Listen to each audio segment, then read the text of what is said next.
У меня плохое зрение, издалека, когда я шел оттуда, я подумал, что это Николай Соболев и Папоша.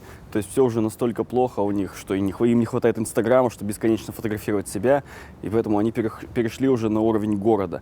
Привет, YouTube, с вами Ларин.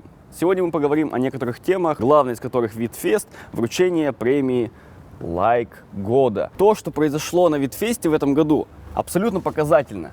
Бесконечно показательно, показательнее, чем когда-либо в другом году. Вы понимаете, вся тусовка Джарахова взяла все призы.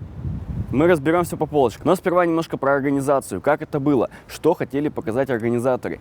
Лакшери, специфику всей тусовки.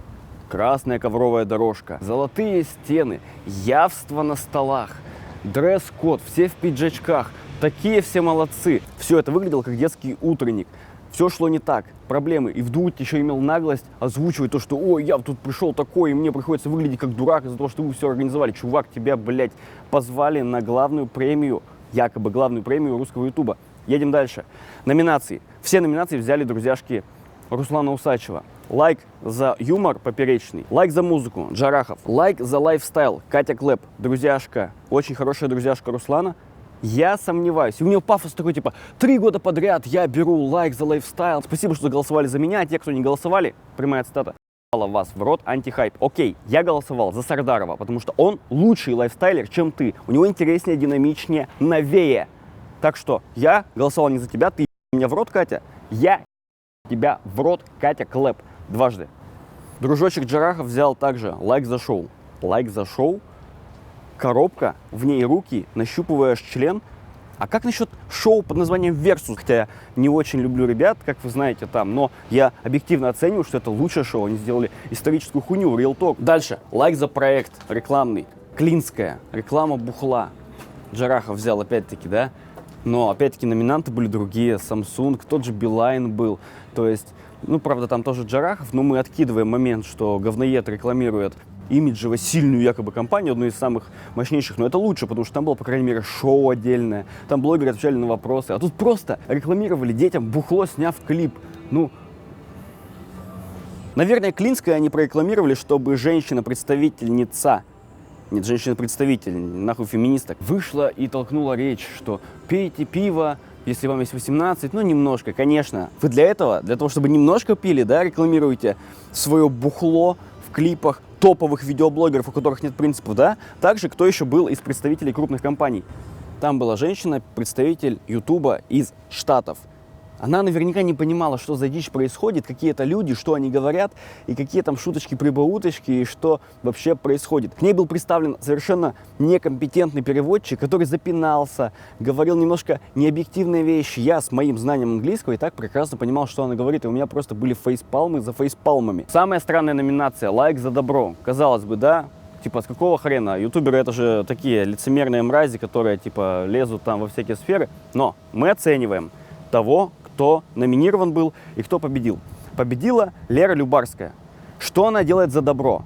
Толкает хэштег, там, стоп, кибербуллинг или что-то такое. Кибербуллинг — это травля в интернете. Я вам на своем опыте скажу, что это не очень приятно, да? Но есть более важные вещи. Есть детдома, есть защита животных. Я не очень фанат животных и детей, но тем не менее, как мне кажется, живые существа и блогеры, которых травят, ну, как бы перевешивают. Блогеры не так часто у нас лезут в петлю от кибербуллинга, да? Ну, что они максимум сделают? Там сторчаться и не будут делать видео? Вау, вот это трагедия. А мертвое животное и ребенок без родителей — это, наверное, ну, как бы посерьезнее, да? Кто занимался помощью детям в детдомах?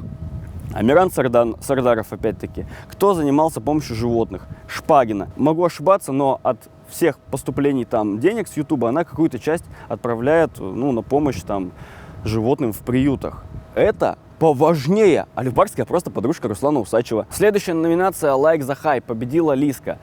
Хорошо, с натяжкой, но мы помним, что приток подписчиков, просмотров, ожидаемости — это Версус. Она просто сделала дис на Теву, человека, который, в общем-то, ну, хорошо заслужил диса, но как бы, ну, это безобидный человек абсолютно. А тут конкретный разъеб, конкретная, серьезная, злая история, которая собрала приток хайпа. Ну, не те люди. Да даже то же самое шоу Дружко. Его канал был в мировых трендах. Но это посерьезнее, чем типа рэп-клип и дальнейшая деятельность уже с меньшим притоком, но хайпово, да, все дела, я ничего против не имею. Дальше, следующий момент. Выступление артистов во время этого мероприятия. Мы помним, что там были в основном столики, лакшери, все как на вручении, блядь, там, Оскара или Грэмми Awards. Произошел кач. Попытка кача, вернее, Прусикин там, который, я не утверждаю, но был в состоянии сильного алкогольного опьянения, об этом шутил Дудь с какого-то хера, при том, что ему надо показать артиста хорошо подать. Это я могу сказать, что он был по ходу в состоянии алкогольного опьянения. И не говорить, что он молодой отец, ты пьян, тебе как бы подобает как молодому отцу. Ты тупой, Дудь, что ли? На заседании столиков это предельно абсурдно. Это как джаз в церкви. Ну, какого хрена? Талончики на бухло. Да-да, бухло там было по талонам. Людям даже не набухаться было. Но кто хотел, тот собирал прям талоны. Листка на вручении там попросил у людей. Ну, честно, типа, если компания бухает, наберем на всех бухла. Мне еще жалко выступающих артистов, типа там Noise MC, который обычно привык качать залы, да, и тут по факту у него столики, как на корпоративе Газпрома. Как правильно сказал Руслан Crazy Mega Hell, это премия от блогеров, про блогеров и для блогеров. Но это полный абсурд. Зачем вы пришли? Поторговать мордой? Показать, какие шмотки на вас и посидеть в лакшери обстановке? Да вы не соответствуете ни тому, ни другому, ни третьему. Вы просто, блядь, дельцы, ремесленники. Я считаю, что русскому ютубу надо больше критиков. Ну, не такие критики, как Коля Соболев, который не мог в своих обзорах реально взять и порицать людей за рекламу бухла. Мне надоело это говорить, но просто объективно же странно, да, если человек рекламирует алкоголь детям, его надо порицать, сказать, что вот это плохо. Вы говорите о том, о чем, не надо говорить детям. Просто пиво, это же не пиво безалкогольное. Не существует безалкогольного пива, потому что процесс брожения с алкоголем. Это не пиво, это хуйня. Просто триггер пива у детей должен закрепляться. У меня Ксюша, кстати, между прочим, сняла целый ролик обращение к Николаю Соболеву. Коля, помоги. Реально возьми и расскажи о том, что это плохо. Пожалуйста, я прошу. Знаете, почему этого не происходит? Да потому что Коля друг Эльдара Джарахова. Коля коммуницирует со всеми блогерами, которые рекламируют бухло. Ролик Ксюши можете посмотреть по ссылке в описании, если интересно. Давайте создадим еще каналов критиков, вменяемых людей, которые понимают, что это все полнейший абсурд.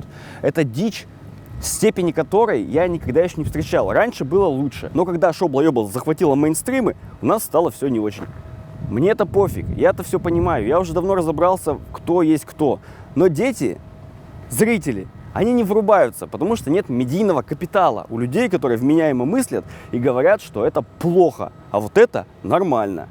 Так вот, на вручении премии Video People было хуёво, а не нормально. Спасибо за внимание, подписывайтесь на канал, с вами был Ларин, всем пока.